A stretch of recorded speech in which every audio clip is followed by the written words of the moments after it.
격동의 근현대사 속에서 민족 복음화를 위한 하느님의 도구로 하느님 나라 건설에 앞장선 교회 언론이 있습니다. 하느님의 은총과 독자들이 보여준 꾸준한 관심을 신앙, 사랑, 소통, 열정이라는 가치로 승화시켜 예언자적 소명을 실천하는 한국교회 동반자 가톨릭 신문.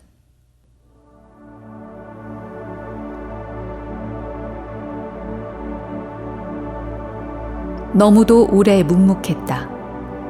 눈이 있어도 못 보았다.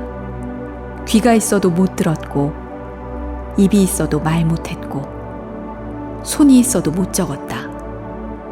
알고 싶다. 교회 사정 전하고 싶다. 핍박과 수모를 겪어야만 했던 암울했던 일제강점기. 남방 천주교회 청년들은 교회 사정 전하고 싶다는 열망으로 천주교회보를 창간했습니다. 암흑과 같은 이 시기, 하느님께선 천주교회보를 통해 구원의 빛을 밝히시고 위로의 손길을 전하셨습니다. 천주교회보에 대한 호응이 높아지자 1931년 7월 7일 초대 대구대교구장 드망주 주교는 천주교회보를 교회 공식 매체로 인준했습니다. 8월 1일 천주교회보사가 창립됐습니다. 하지만 1933년 4월 모든 출판물을 서울에서 발간하기로 한 조선 주교단의 합의에 따라 천주교회보는 자진 휴관에 들어갑니다. 1949년 4월 1일 천주교회보는 새로운 걸음을 시작했습니다.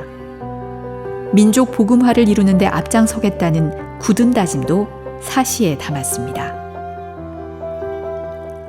소식 보도, 보조 일치, 조국 성화. 가톨릭 신문은 이 세 가지 정신을 지금도 꾸준히 이어오고 있습니다. 복간한 지 1년 뒤인 1950년 6월 25일, 한국 역사상 가장 뼈아픈 사건인 6.25 전쟁이 발발합니다.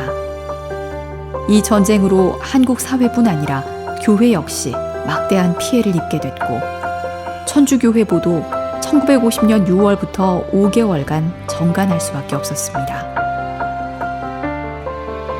희망은 잃지 않았습니다. 꾸준히 민족 복음화의 불씨를 키워나갔습니다. 휴전 그리고 한국 사회 재건이 이루어지면서 천주교회보는 교회의 쇄신과 사회정의 실현을 위한 힘찬 발걸음을 다시 내디뎠습니다. 재간한 천주교회보는 1953년 3월 7일 천주교회보에서 가톨릭 신보로 개칭하고 1954년 1월 15일 가톨릭 시보로 제호를 변경하고 1960년 격주간 발행에서 주간 발행으로 증간하는 등 그간의 역경을 딛고 일어서 한국교회 대표 언론으로 자리를 잡아갔습니다.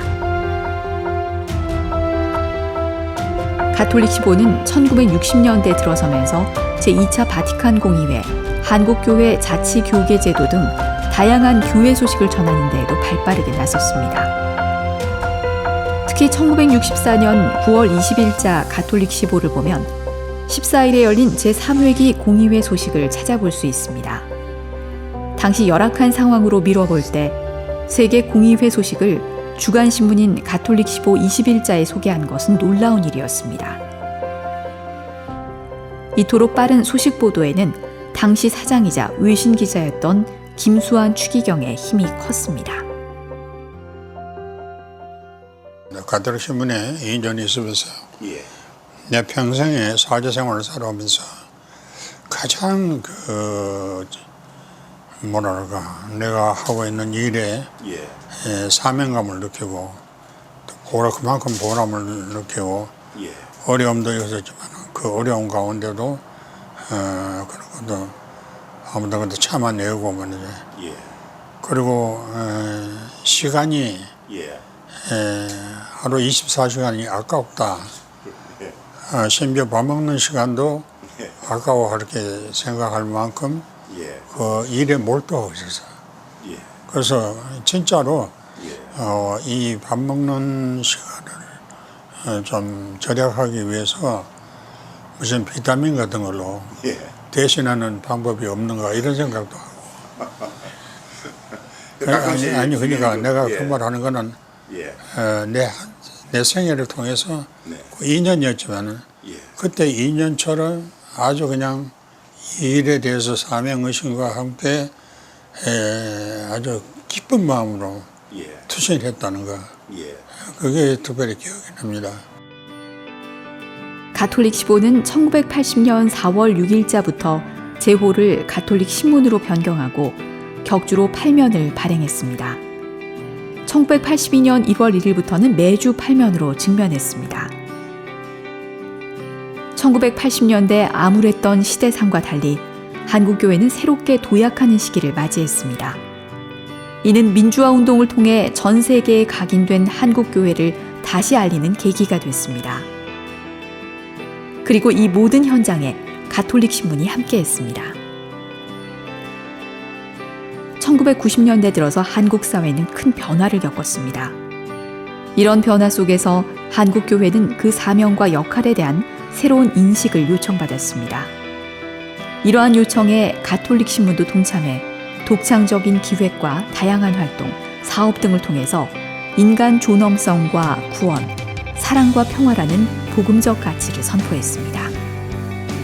2003년부터 진행한 사랑 나눌수록 커집니다 캠페인은 지금까지 이어가고 있는 가톨릭 신문의 대표적인 사랑 나눔 운동입니다. 1997년 춘천교구와 함께 북녘 동포를 돕기에 펼친 한솥밥 한식구 운동, 2004년 한마음 한몸 운동본부와 함께한 전 세계 가난한 이들에게 희망을, 세종그룹 후원으로 진행한 가톨릭 신문 창간 80주년 기념사업인 사랑의 집 고쳐주기 등 독자들의 성원과 기도가 있었기에 수많은 이웃들에게 사랑을 전할 수 있었습니다. 제3천년기에 들어서면서 가톨릭 신문은 아시아의 복음화라는 새로운 시대적 사명을 요청받았습니다. 이러한 요청에 응답하기 위해 가톨릭 신문은 아시아 교회가 간다 기획을 마련하고 1997년, 2006년, 2007년 세 차례에 걸쳐 아시아 복음화를 향한 열정을 한국교회 전체에 전파했습니다. 또 더 다양한 아시아 교회 소식을 전하기 위해 중국 최대 교회 언론사인 신더셔와 아시아 가톨릭 뉴스, 홍콩교구 성신연구소와 업무 협약을 맺고 아시아 복음화를 향한 발걸음에 더 박차를 가했습니다. 복음화를 향한 가톨릭 신문의 고민과 노력은 한순간도 멈추지 않았습니다. 가톨릭 신문은 복음화의 또 다른 해답을 뉴미디어에서 찾았습니다. PC와 스마트폰으로 손쉽게 교회 소식을 접할 수 있도록 2016년 4월 1일 가톨릭 이신문을 창간했습니다. 가톨릭 이신문을 통해서는 해외 독자들을 위해 영어와 중국어 번역 기사도 제공합니다. 특히 현대인들의 생활 변화 양상에 발맞춰 유튜브 채널을 활용한 가톨릭 영상 콘텐츠 제공에도 힘쓰고 있습니다. 독자들과 열린 소통을 위해 끊임없이 변화하고 도전하는 가톨릭 신문은 천주교회 보사 창간일로부터 90년이 지난 2017년 서울과 대구 양 본사 체계를 구축하고 시대 변화에 발맞춰 제2도약의 발판을 마련했습니다. 또한 수원, 대전, 전주, 광주, 마산, 그리고 미주지사를 통해 교회와 신자들에게 한 발 더 가까이 다가가 다양한 정보를 신속하고 정확하게 공유하며 복음화의 교두보 역할을 충실히 이행하고 있습니다. 이러한 노력과 더불어 가톨릭 신문은 한국교회를 넘어 사회 곳곳에 영향을 미치며 문화 복음화 사업에도 매진하고 있습니다. 가톨릭 신문은 1998년 진리, 사랑 등 인간이 추구해야 할 보편적 가치와 삶의 궁극적인 목적 등을 담아낸 문학 작품을 발굴하고 시상하기 위해 우리은행이 후원하는 한국 가톨릭 문학상을 제정했습니다. 한국 가톨릭 문학상은 가톨릭 신앙을 가진 신자 문인들의 작품뿐 아니라 모든 한국인 작가들의 작품을 대상으로 한다는 점에서 제정 당시 큰 주목을 받았습니다. 그 한 해 전인 1997년에는 한국교회 대표적 평신도 신학자인 고 양한모 선생의 유업을 기리며 한국교회 최초이자 현재까지도 유일한 학술상인 한국 가톨릭 학술상을 제정했습니다. 한국 가톨릭 학술상은 교회 학문 발전과 연구에 힘쓰는 학자들을 발굴하고 격려하는 권위 있는 상으로 자리매김했습니다. 이 밖에도 학술 심포지엄과 세미나 개최, 국내외 성지순례 등 다채로운 문화보고마 사업을 펼치고 있습니다. 2017년 창간 90주년을 맞이해서는 창작 뮤지컬 사도 베드로도 기획 제작했습니다. 이는 한국교회 언론으로선 최초의 시도였고 문화보고마에 새로운 바람을 일으켰다는 평가를 받았습니다. 하느님의 사랑과 복음을 전하는 일꾼으로 하느님 나라 건설에 매진해온 가톨릭 신문. 청년들의 열정으로 시작된 작은 소식지가 90여 년의 역사를 넘어 한국교회 대표 언론으로 자리 잡았습니다. 기적과 같은 이 여정은 하느님의 은총과 독자들의 한결같은 사랑이 있었기에 가능했습니다.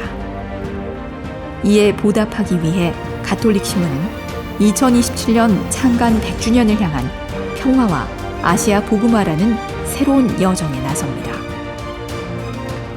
평화의 사도로 부름받은 그리스도인의 소명을 되새겨보며 민족의 화해와 일치, 아시아의 복음화를 위해 힘차게 나아가겠습니다. 가톨릭 신문은 이 땅에 하느님 나라를 건설하는 복음 선포 도구로 하느님의 변함없는 사랑과 그 기쁜 소식을 전하기 위해 기도하며 달려가겠습니다. 복음의 기쁨을 전하고 사랑을 나누는 한국교회의 동반자 가톨릭 신문입니다.